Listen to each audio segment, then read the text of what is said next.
इस ट्यूटोरियल के अंदर मैं आपके सामने 4 इंपॉर्टेंट फाइनेंशियल फार्मूला डिस्कस करने जा रहा हूँ।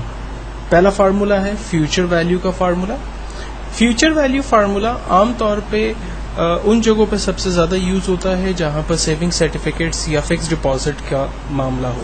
मिसाल के तौर पर अगर कंपनी आपसे कहती है कि आप हमारे पास एक लमसम अमाउंट लाइक 1 लाख रुपया जो है वो फिक्स डिपॉजिट में रखवा दें तो 5 साल के बाद हम आपको इतना पैसा रिटर्न करेंगे। अक्सर इंश्योरेंस कंपनीज में आपने ये देखा होगा कि वो आपसे कहते हैं कि अगर आप हमें ईयरली बेसिस पर लाइक 10,000 रुपीज़ जमा करवाते हैं और आप ये पैसा हमें 10 साल तक देते रहेंगे तो एक्चुअल में आपने हमें पैसा जो है वो 1 लाख रुपया दिया होगा, लेकिन हम आपको 10 साल के बाद फॉर एग्जांपल 140,000 या 50,000 रुपीज़ जो है वो रिटर्न करेंगे और प्लस आपकी लाइफ पॉलिसी जो है वो वहाँ अलग से जो है वो काम कर रही होगी। तो एक्चुअल में ये कंपनीज या ये जो बैंक्स हैं वो बेसिकली किस तरह से फ्यूचर प्लान्स बनाती हैं, तो इस फार्मूले को सबसे पहले हम लोग डिस्कस करने जा रहे हैं। इंश्योरेंस कंपनी की एग्जांपल को लेके चलते हैं। इंश्योरेंस कंपनी का एजेंट हमें कहता है कि अगर आप हमें इनिशियल अमाउंट ईयरली बेसिस पर फॉर एग्जांपल 10,000 रुपीज़ देते हैं, नंबर ऑफ पीरियड आप हमें 10 साल तक पैसा देते हैं, तो हम आपको 8% प्रॉफिट के साथ ये पैसा रिटर्न करेंगे। फ्यूचर वैल्यू मुझे 10 साल के बाद क्या मिलेगी? फार्मूला है इक्वल्स टू फ्यूचर वैल्यू। सबसे पहले कहता है रेट। देखें, इसके सिंटैक्स को समझना बड़ा जरूरी है। अगर वंस ये सिंटैक्स आपकी समझ में आ गया तो आगे जो 3 फार्मूले मैं आपके साथ डिस्कस करने जा रहा हूँ वो भी आपको बहुत आसानी से समझ में आएंगे।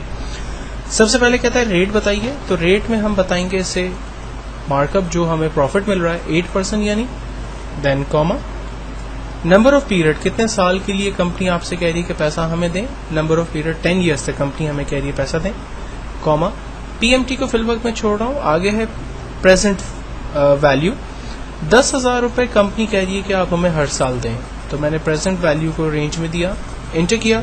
चूंकि ये अमेरिकन बेस्ड फार्मूला इसलिए रिजल्ट हमेशा आपको डॉलर में देगा।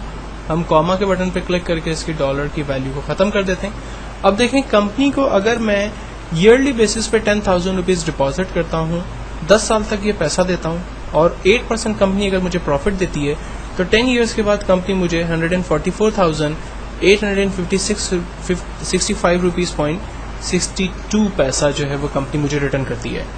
अगर मैं इस अमाउंट को बढ़ा देता हूँ, फॉर एग्जांपल मैं 25,000 रुपीज़ जो है वो पर ईयर देता हूँ, तो मेरे पास रिटर्न जो है वो बढ़ जाएगा। अगर मैं 10 ईयर्स की जगह 15 ईयर्स जो है वो कंपनी को पैसा देता हूँ तो मेरा रिटर्न जो है वो बढ़ गया। अगर मैं कंपनी 8% की जगह 9% जो है वो प्रॉफिट ऑफर करती है तो डेफिनेटली मेरा जो है वो वैल्यू मेरी इंक्रीज होती है। तो अगर आप ये तमाम चीज़ें इंश्योरेंस कंपनी के एजेंट को फ़ोन पे भी पूछते हैं कि अगर मैं इनिशियल पेमेंट जो है वो ईयरली बेसिस पे इंक्रीज कर देता हूँ या कम कर देते हैं आप, या नंबर ऑफ पीरियड जो है वो आप कम और ज़्यादा करते हैं, तो वो आपको देर एंड देर जो है वो बेसिकली आंसर दे रहे होते हैं। और उसके पीछे वजह ये होती है कि उनकी स्क्रीन पर जस्ट लाइक एक फार्मूला लगा हुआ होता है, वो सिर्फ फिगर को चेंज कर रहे होते हैं, फ्यूचर वैल्यू जो है वो खुद ब खुद उनके सामने जनरेट हो रही होती है। नेक्स्ट एक और बड़ा इंपॉर्टेंट फार्मूला हम देखने जा रहे हैं जो कि है पीएमटी का फार्मूला। पीएमटी का फार्मूला बेसिकली लोन डिपार्टमेंट के अंदर सबसे ज़्यादा यूज़ होता है। फॉर एग्जांपल मैं एक लैपटॉप जो है वो इंस्टॉलमेंट पे लेना चाहता हूँ, तो उसका एक प्लान हम बनाने की कोशिश करते हैं। मेरे पास आइटम है लैपटॉप जिसकी अमाउंट है फॉर एग्जांपल 70,000, डाउन पेमेंट मैं उसकी कर रहा हूँ 10,000 रुपीज़,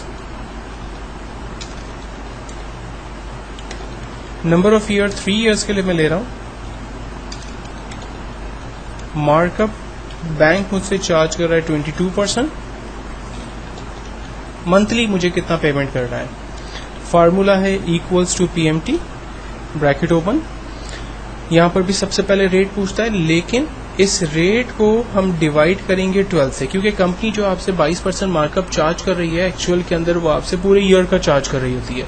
तो आप उसको डिवाइड करते हैं 12 के साथ, तो जो पर मंथ मार्कअप होता है वो उसमें खुद ब खुद आपके पास आ जाएगा। Then comma number of period, आप लैपटॉप ले रहे हैं 3 साल के लिए, तो आप 3 को मल्टीप्लाई करेंगे 12 के साथ तो 36 मंथ पूरा इसके पास आ जाएगा, कॉमा प्रेजेंट वैल्यू 70,000 का लैपटॉप है, लेकिन उसमें से आप 10,000 रुपीज़ डाउन पेमेंट कर चुके हैं, इसलिए मैं 70,000 को माइनस करूंगा 10,000 से, तो रिमेनिंग अमाउंट 60,000 रुपीज़ आ गया। 60,000 रुपीज़ पर वो 22% मार्कअप ईयरली बेसिस पर लगाएगा और उसको डिवाइड करेगा 36 मंथ के ऊपर। जब मैं एंटर करता हूँ तो मेरे पास मंथली प्लान आ गया 2,291 रुपीज़। तो हम लोग जो है वो बेसिकली एक पूरा मंथली प्लान यहाँ पर बना सकते हैं। फॉर एग्जांपल अगर मैं लैपटॉप की जगह कार ले लेता हूँ, कार की कीमत 6.5 लाख रुपए है और मैं इंस्टॉलमेंट जो है वो 1,50,000 डाउन पेमेंट 1,50,000 रुपये दे देता हूँ। 3 इयर्स के लिए अगर मैं गाड़ी ले रहा हूँ तो मुझे मंथली इंस्टॉलमेंट देना है 19,095 रुपीज़। अगर मैं 19,095 रुपीज़ को अफोर्ड नहीं कर सकता तो मैं नंबर ऑफ पीरियड को जो है वो 3 की जगह 5 ईयर कर देता हूँ। तो आप देखें मंथली इंस्टॉलमेंट का रश 13,809 रुपीज़ पे आ गया। और अगर मैं मैक्सिमम ईयर पे चला जाता हूँ 7 ईयर्स पर तो 11,712 रुपीज़ जो है वो मेरा प्लान बनता है। अगर मैं डाउन पेमेंट को फॉर एग्जांपल 2 लाख रुपए तक कर देता हूँ तो मेरा मंथली जो प्लान है वो और भी कम हो जाता है। तो आप अगर किसी भी प्रोडक्ट को बाय करते हैं और कोई भी एजेंट बेसिकली आपको जो प्रोडक्ट सेल कर रहा है या मंथली प्लान आपको बता रहा है और आप उसके साथ ये सारी चीज़ों को फ़ोन पर ही डिस्कस कर सकते हैं और वो आपको जस्ट अपनी स्क्रीन पर फिगर्स को इनपुट करके ही रिजल्ट जनरेट करके बता सकता है कि अगर आप फला आइटम बाय करते हैं और आप उतनी डाउन पेमेंट हमें देते हैं तो एक्चुअल में मंथली जो है वो आपका क्या प्लान बनकर आएगा। वो सारी चीज़ें यहाँ पर आपको वो जस्ट एक फिगर इंटर करने से